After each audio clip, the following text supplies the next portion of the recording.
بسم اللہ الرحمن الرحیم۔ السلام علیکم ناظرین۔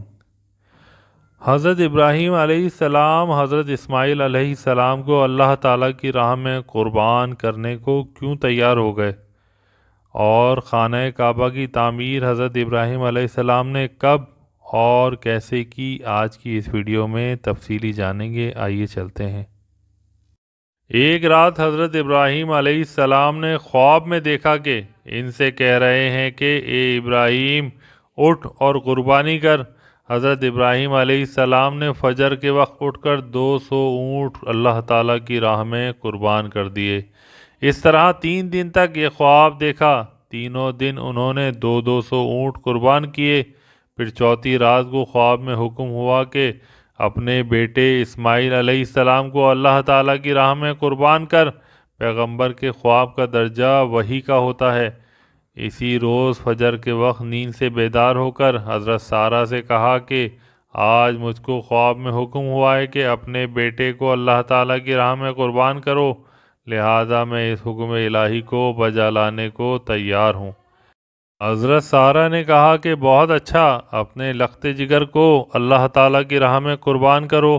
اس بات چیت کے بعد فوراً ہی حضرت ابراہیم علیہ السلام اپنے اونٹ پر سوار ہو کر حضرت ہاجرہ کے پاس پہنچے۔ اس وقت حضرت اسماعیل علیہ السلام کی عمر 25 سال تھی۔ حضرت ابراہیم علیہ السلام نے حضرت ہاجرہ سے فرمایا کہ اسماعیل علیہ السلام کے سر میں کنگھی کر کے اور اس کے بال مشک اور عنبر سے خوشبو کر کے، آنکھوں میں سرما لگا کر اور پاک کپڑے پہنا کر میرے ساتھ دعوت میں بھیج دو، میں اپنے ساتھ دعوت الہی میں لے جاؤں گا۔ اس حکم کو سن کر حضرت ہاجرہ نے ان کو خوب اچھی طرح نہلا دھلا کر اور پاک کپڑے پہنا کر کہا، تم آج اپنے باپ کے ساتھ دعوت میں جاؤ۔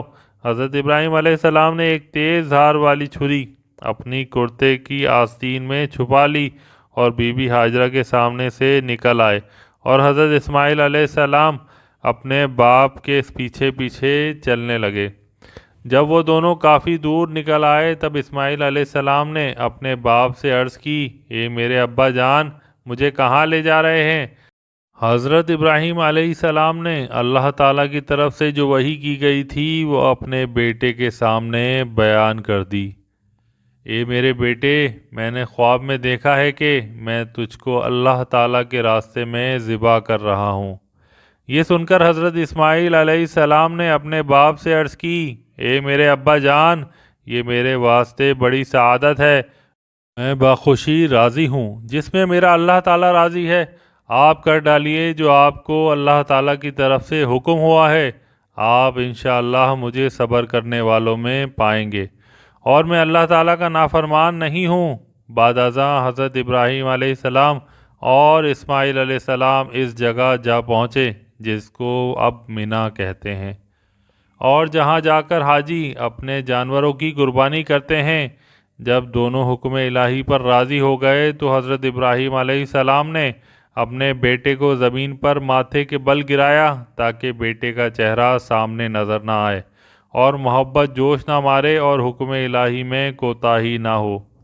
حضرت ابراہیم علیہ السلام نے اپنے کرتے کی آستین سے چھری اور رسی نکال کر حضرت اسماعیل علیہ السلام کے ہاتھ پاؤں خوب اچھی طرح باندھ دیے۔ انہوں نے اپنی آنکھوں پر پٹی باندھ کر چھری ایسے زور سے چلائی کہ اللہ تعالیٰ کے حکم سے گلا نہ کٹا۔ حضرت جبرائیل علیہ السلام نے بیٹے کو سرکا دیا اور ایک دمبا رکھ دیا جو جنت سے لایا گیا تھا۔ آنکھیں کھولیں تو دیکھا اس کے بدلے میں دمبا ذبح ہوا پڑا تھا، اور یہ سنت آنے والی نسلوں کے لیے قائم کر دی گئی، اور رہتی دنیا تک یہ سنت ابراہیمی جاری رہے گی۔ حضرت ابراہیم علیہ السلام نے جب قربانی سے فراغت پائی اور حضرت اسماعیل علیہ السلام کو حضرت بی بی ہاجرہ کے حوالے کر کے اللہ تعالیٰ کا شکر بجا لائے، پھر اس کے بعد حضرت سارہ کے پاس تشریف لے گئے۔ چند روز ہی گزرے تھے کہ حضرت جبرائیل علیہ السلام تشریف لائے اور حضرت ابراہیم علیہ السلام سے کہنے لگے، اللہ تعالیٰ نے فرمایا ہے کہ اس سرزمین میں اللہ تعالیٰ کے واسطے خانہ کعبہ بناؤ تاکہ مخلوق کو زیادہ سے زیادہ فائدہ پہنچ سکے۔ حضرت ابراہیم علیہ السلام نے حضرت جبرائیل علیہ السلام کی یہ بات سن کر عرض کرنے لگے یہ خانہ کعبہ کہاں بناؤں؟ فوراً ہی اللہ تعالیٰ کا حکم نازل ہوا کہ اے ابراہیم اونٹ پر سوار ہو جاؤ، تو میرے حکم سے ایک بادل آئے گا، اس کے ساتھ ساتھ چلتے رہنا، اور جہاں وہ ٹھہر جائے اس کا سایہ جہاں تک پڑے وہاں تک نشان لگا کر کعبے کی بنیاد ڈال دینا۔ چنانچہ بحکم الہی ایسا ہی ہوا۔ حضرت ابراہیم علیہ السلام نے بارگاہ رب العزت میں عرض کی کہ مالک، اس کے واسطے پتھر کہاں سے لاؤں تاکہ اس خانہ کعبہ کی تعمیر شروع کی جائے؟ اللہ تعالیٰ کی جانب سے حکم ہوا، اے ابراہیم، جس پتھر کی تم کو ضرورت محسوس ہو رہی ہے وہ پتھر تم کو 5 پہاڑوں سے مل سکیں گے، یعنی کوہ لبنان، ہرا، ابو قبیس، کوہ صفا و مروہ۔ حضرت جبرائیل علیہ السلام ان 5 پہاڑوں سے پتھر لاتے تھے اور حضرت ابراہیم علیہ السلام خانہ کعبہ بناتے جاتے تھے، اور اس کی تعمیر کے کاموں میں حضرت اسماعیل علیہ السلام بھی مدد کرتے تھے۔ پھر ارشاد ہوا، اے ابراہیم، لوگوں کو بلاؤ کہ وہ حج کے واسطے آئیں۔